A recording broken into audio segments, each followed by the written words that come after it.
What's up, guys? Welcome back to the channel once again. So guys, I want us to watch this amazing video from American activist. He has come out and revealed the Jamaicans classifier. So before I dive in, let's all watch this video until the end, then I come back with more comment. If you haven't subscribed, remember to subscribe, like, and also comment. I'm your host, Team Global. When you study the history of the Ma'afa, the transatlantic slave trade, many of those who were brought to Jamaica came from the Nigeria, Benin, Cameroon, Congo region. That is a very unapologetic fight to the death region. Some of the ethnic kingdoms in that region, the white man didn't even want to enslave them because it was too difficult to break them. Jamaicans still have that spirit. They are indomitable as a people. It's no coincidence that it was a Jamaican bookman who went to Haiti and led the Haitian Revolution. You understand? When you look at Nani, when you look at Cujo and Akangpong and all those revolutionary Jamaicans, it's no coincidence that they had so many revolutionaries on that island, because they brought that African spirit that can never be broken. And if African people are going to be free geographically in the Caribbean or globally across the world, Jamaica will play a role in it. Just like when I go to Africa, I say it all the time. In order for Africa to be free, Nigeria will have to play a role in it because of their indomitable spirit. You can see that the Jamaicans and the Nigerians have the same blood. It's like, it's undeniable. So number one, that spirit of revolution. And then when you take the Rasta culture and what that did, and when you take Bob Marley's success in reggae and what that did, and of course the greatest Pan-Africanist and greatest organizer of all time, Marcus Garvey, you know, coming from Jamaica and others, you understand. But I think when you look at their national heroes and the Pan-African impact that they had, Bob Marley was a Pan-Africanist. The Rastafari are Pan-Africanists. Marcus Garvey, the father of modern Pan-Africanism. John Brown Russworm, the revolutionaries that came over out of there. You know, even to the slave revolt leaders, you know, Sam Sharp, you know, Paul Bogle. When you look at the Pan-Africanist nature that is at the foundation of the revolutionary Jamaican spirit, it helps you to understand why they are so feared and loved around the world. You know, they're so unapologetic that when some people are trying to kick off revolutionary movements, if they're not sincere, they will scream for the Jamaicans. They want to make sure I don't have no Jamaicans in this, because I know when the Jamaicans come, they come to war. They come to fight. You don't invite the Jamaicans unless you're sincere. You understand? Because I would probably say per capita, you know, they're some of the greatest revolutionaries that the race has ever produced. I was in a group called PA Militia, and Pimp was in a group with Mitchell Queen, and they were the original version of UGK. We combined those two groups and created a group called 4BM, which is Four Black Ministers. And the whole thing about it was making reggae music making gangster music over reggae music, over roots reggae. So the original version of Tell Me of Cocaine in the Back of the Ride is a Bob Marley song. Really? But Rita wouldn't clear it because we were talking about cocaine. And she said, Bob, I like cocaine. Right. She said, you want to do weed? She was like, you want to do weed in the car? Do weed in the car, but Bob, I like cocaine. So you can't use Bob's music to represent cocaine. I get it. I didn't even know that. I didn't either. But that was the whole thing of us creating like a whole album of music, you know, gangster street music, but built around reggae, because we were big reggae fans. I'm a huge Steel Pulse fan, you know what I'm saying? So, and Steel Pulse was actually, reggae and especially dancehall had a very strong movement in Houston from like, I would say 90 till about 94. I know this little girl, her name is Maxine. Her beauty's like Right, it was very, very dominant in the city of Houston. The hottest club in the city at the time we were making music was called Jamaica. Oh, okay. It was called Jamaica, right? And that was the best club in the city. And you would go there and they would play reggae music all night, and then they would do a rap set. for like 45 minutes to an hour and then get right back to the reggae. But we liked it. It was a cool vibe. It was chill. They had pool tables in there, you know, and women dance different to reggae music, Jamaican women specifically. That's right. So That's right. we ain't had no problem with that. Oh, man. But it was a cool place for everybody to congregate, you know. And so no, Jamaican music and Jamaican culture has always been prevalent in Houston. Even still is now to me, because even I think they have reggae concert that they do every year. Ever since I've been here, and I've been in the States 21 years, and I've always heard everybody from Dallas, who I know Jamaican wise, Caribbean wise, go to Houston and pack this place out for this concert, and it comes once a year, and it's always like the biggest thing. Wow. No, there's a lot of Jamaican influence in the city of Houston too. Yeah, no, for sure. It's always been represented in the city of Houston, and Houstonians know, right? Yeah. Especially people from my generation. Like you saw real Jamaicans in the club, not like people that grew dread. No, not just people that grew dread, like real rosters, you know. That brings me to Jamaica and its influence worldwide, right? Yes. Because I mean, Jamaicans, they have this saying, "Little but we talawa." Yes. Did I say it right? Definitely, little but we talawa. Love it. Is it. So explain to us what that means, first of all. Little but we talawa meaning, even though we're small, talawa, the word talawa is like, we've done so much. The greatness of big stuff. Our culture has impacted other cultures. People just love Jamaica. They love the language, they love the food, they love the ambience, they love the breeze, the beach, the tree, everything. The chicken, the fish, the curry, the ackee, the saltfish, the breadfruit, the roast banana, them love everything. Like, we've really just created such a literally, massive impact world. I don't think people really understand this whole hip-hop shit was birthed from Jamaica. Like, look at how much hip-hop was influenced from reggae culture. We wouldn't have DJs. Jamaican bring rap into New York. Obviously, Jamaica is such a small nation, but it's made such a massive impact on the world, from Bob Marley to food to culture. Why do you think that is? If we want to go into history, I think we just come from a rebellious people, in the sense that you can't force us to do anything. But if it's something that we want to do, that same energy and rebellious nature, it will be powered and pushed into something creativity. Music is about a beat, it's a rhythm. And the rhythm of being Jamaican is all about just pushing yourself forward. And no matter where you come from, no matter the hardships you come from, just striving forward and making the best of it. We got a lot of love from Africa, and we curated our own, vibe in Jamaica, what we had to share with the rest of the world. It's a beautiful place, When you go there, you feel the love, you feel the temperature, you see the waters, you wake up every day and it's a beautiful smile on your face. That's why Bob Marley has a song, "Smile in Jamaica." I just think they were true to themselves, and they was putting that stuff that they felt strongly about and passionate about, and I think it just resonated with the world. And sometimes certain themes are universal, and I think they just tapped into that, and that's what they focus on. And here we are, like many years later, and Jamaica is like one of the most influential places out there. So yeah. I don't care what nobody says. I don't care what nobody says. Jamaica is one of the most influential black countries on this planet Earth. On this planet Earth, hands down, Jamaicans is one of the most influential people on this planet that will stand against anything. I don't care. Back in the day, everyone had to claim to be Jamaican to be accepted. I don't care. Nowadays, everyone's being accepted. Everybody's music is being accepted. Everything's being accepted. But we were standing out when none of us was really accepting. When they weren't even accepting black music, when they weren't even accepting them spaces, we were still standing out there and telling people exactly who we were and what we represent. And that is the reason why we stand as one of the most influential countries on this planet. And I don't care what nobody says, because we're a country of 3 million people. We're a country of 3 million people, and we influence from our lands all the way that way and all the way that way. Okay? So I just want to shout out. I just want to shout out to all my Jamaicans. And I just wanted to shout out to all the people that love Jamaica, because we're one influential motherfucking country, and nobody can tell me differently. And I respect my country highly, and I will always talk about my country highly, because we're one of the top. And I don't care, the haters can come, but we are one of the most influential countries, and the reason why corporations and brands and everybody will continuously to watch what we're doing year on year on year, because we set records. Period. Done.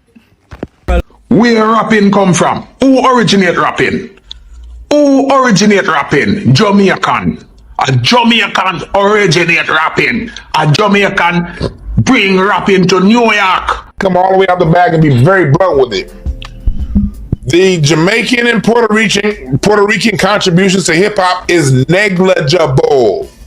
What do I mean by that? And the Yankee them pick it up. Yeah, you never hear about Kool Herc. You never hear about him. You never hear where the great Busta Rhymes come from. Where did he come from? You remember the great Shinehead? And many more famous rappers from Jamaica where I know mention. The reason why me and Spliff was so magical is because that's the beautiful thing about the way we was molded and shaped from a cultural standpoint. Like, we Caribbean niggas. I'm a Jamaican nigga, he a Trinidadian nigga. So the showmanship that we displayed, a lot of that shit come from dancehall culture. And I don't think people really understand this whole hip hop shit was birthed from Jamaica. Like, Kool Herc is a Jamaican nigga. You get what I'm saying? The whole concept of having big ass speakers stockpiled on top of each other and playing loud ass music outside, that come from Jamaica. That's dancehall culture. You know what I'm saying? If it wasn't for Caribbeans, it wasn't for West Indian Caribbeans, there would be no hip hop. Man, get out of here. You got to be out of your mind, man. Where would hip hop be without Caribbean Americans? There wouldn't be no hip hop. Toasting on the mic, that's rhyming. We wouldn't have the whole hip hop culture. I interviewed NLE Choppa, right? He's a young rapper. He's 19 years old. Right. And he's from Jamaican descent. I think like his mother is Jamaican or something like that. And we were just talking about hip hop and I was saying, oh, Kool Herc is Jamaican, right? The inventor of hip hop and so forth. And from what I understand, he took some of the sensibilities of Jamaican dancehall and so forth and applied it with American music and created hip hop out of that. And this whole thread started about like, Jamaicans had nothing to do with hip hop. That's Blatt is trying to change the narrative. And I'm like, the guy's Jamaican. Like, that's established. He's Jamaican. Right. And if you look at Jamaican dance parties, they do kind of resemble what these parties, with guys on the mic and so forth. Like, that wasn't being done in the U.S. originally. It was a Jamaican thing. It was a reggae thing. And I'm like, yeah, he took some of that style and created hip hop with it. I don't see the problem with me giving props to Jamaicans and like reggae and that influenced the whole world. Yeah. Personally, like, I think a lot of culture that has come from over there. You get me? Like, even the way the man them dress and that, from like in Bridge, everyone's loud, like super loud. Like, you get me? That's it. Managed to open up a Jamaican restaurant in every single country in the world. So I've traveled to around 20 different countries, and what I still don't understand is how every single place I've visited, I've always met a Jamaican person who has married a local, has mixed Jamaican kids, and has opened up a Jamaican restaurant with the best Jamaican food in town, which is the only Jamaican restaurant in town. Like, I understand if you are a person of Chinese or Indian descent, because China and India literally incorporate around a third of the entire world's population, and because of colonization. But Jamaica is a tiny island from the Caribbean. So my question is, how did you even find this country to immigrate to, first of all? Again, if you really do not believe me, literally, wherever you are in the world, look up Jamaican restaurant in your country and you will find it. A lot of Americans, I think, they look at Jamaica and they think like Bob Marley. They think cruise ship to Kingston. That's Montego Bay, Ocho Rios. Those are the tourist areas. And that's what a lot of Americans think of when they think of Jamaica, but that's not the true experience. That's why when you go down to the resorts, they tell you don't leave the resort, because anything outside the resort, you make yourself fair game. Right. And the gang situation there, they respect the tourist areas. They don't really... Oh, no, they don't go around there because they don't care. It's the same all over the world. I mean, as far as just like in New York, when the cocaine first came, it was all right when it stayed in the black neighborhoods and blacks was doing it. But when the whites came to the black neighborhoods to cop the drugs, to do it, to bring it back to the white neighborhood, now we have a problem. The government doesn't care if black people, but as soon as white people get involved, then all of a sudden it's a big problem. The government kind of turns a blind eye. The police. Yeah, because it's all about money. They protect the ones that's voting and paying taxes. Tell me why I make one video talking about solar panels and business, and all a lot of people can talk about in the comments is me, where me come from, but where the accent they are going with. Don't worry about it. Me love it and me love Uno same way. But actually, me did want to come here and clap back on somebody who say, oh, she's not even Jamaican and Jamaica is going down the drain. And all me want to tell that person is, when that somebody from another country who moved to our one country become from that country. Me was born, yes, sir. When I turned 20 years old, me move here, so you rub off so much me use it. And from 2006, me get this a paper here. Me can't show Uno because all our personal information in them, me want show Uno the picture. Come, look here. Look pan liquor floor. Just come from Cuba. Look pan the thin eyebrow them. No, a TikTok I put makeup on it. The Jamaican Constitution and the Jamaican Nationality Act of 1962, the above name has been registered as a citizen of Jamaica. This is dated the 22nd of February 2006. So me want uno to establish when and when it's not okay if you say that you come from somewhere. Me did live 20 years of my life in a Cuba. And me have lived the next 20 years of my life in a Jamaica. Right now, me is officially 50-50. 50% Cuban and 50% Jamaican. So uno let me know in the comments when it's okay to say that you come from a country. And to answer that one lovely question as of why may I talk like this, because somebody did say, oh, you should stick to English and all them things there. Let me tell you something.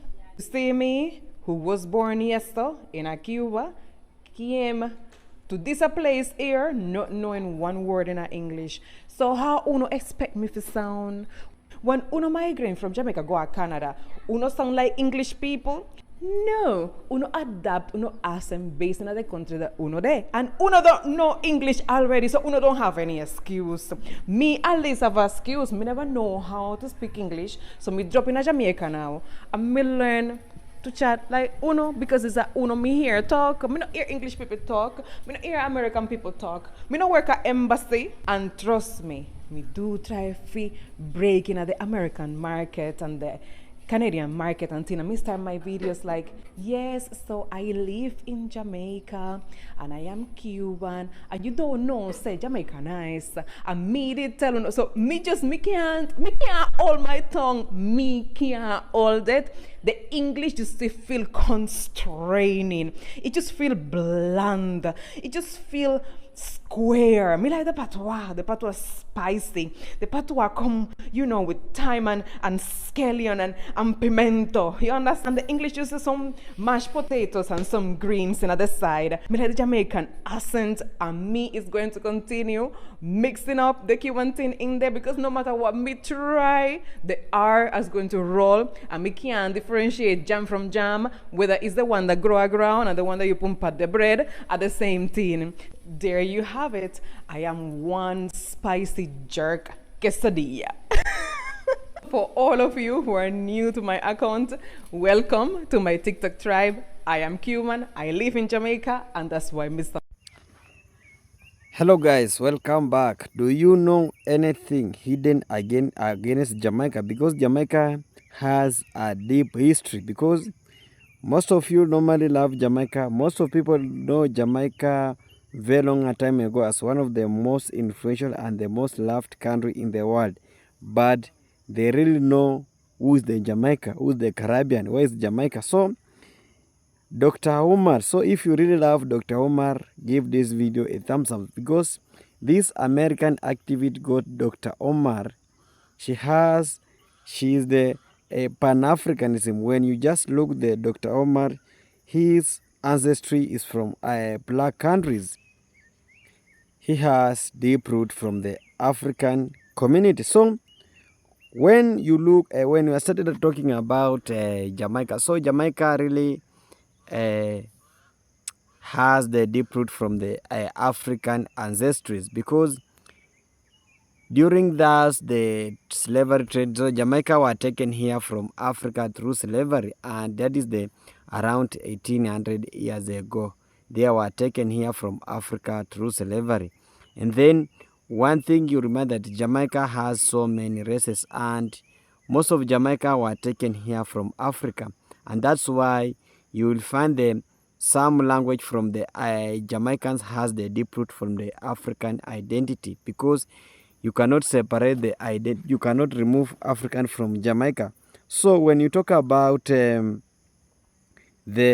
independence, so Jamaica got independent in 1962, and how Jamaica came to be the most influential country in the world. How 3 million, how like approximately 7 million population came to the lime.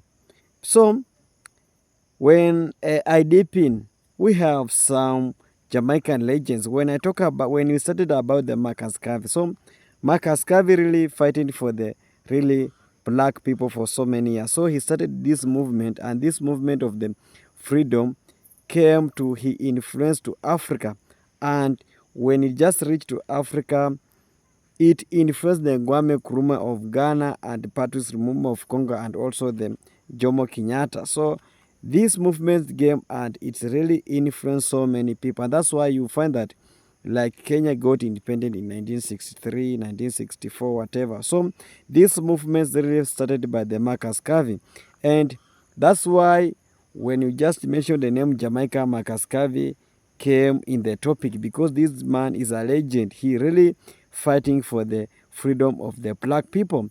And another thing that is really coming out to the lamb is it's about the dancehall and reggae music. When I talk about the reggae music, it reminds us how Bob Marley really came out and influenced also the world. So Bob Marley is a reggae musician, and he sang these songs during the colonization. And you find that those freedom songs sang during the freedom fighters like the Marcus Garvey time. So it sang that time, and it really came out and influenced the world. It sent a spiritual word to the world that we the African, we can do it. And also now when you just listen the music of the Bob Marley just the music has not stopped, because he has also managed to influence so many other the musicians like the Popcorn, like those are now the upcoming one, and